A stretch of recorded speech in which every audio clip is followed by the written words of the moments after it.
আমাদের বাড়ির মা শ্যামা মায়ের পুজো হচ্ছে। মায়ের পুজো দেখেছেন, ওখানে পুজো হচ্ছিল, এখানে রান্না হচ্ছে, রান্নার প্রস্তুতি চলছে, ভোজনের প্রস্তুতি।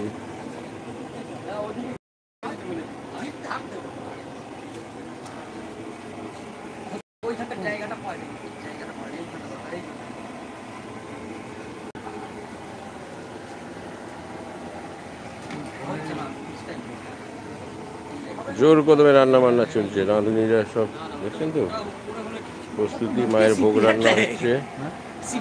আর এই যে এরা সব এনকারেজ করছে ওদেরকে, কাজ কিছু করছে, এনকারেজ করছে। যাই হোক, এটা হচ্ছে রান্নার পর্ব। এবার আমরা দেখবো বোম ফাটানোর পর্ব, বাজি পোড়ানোর পর্ব চলছে এক জায়গায়, মানে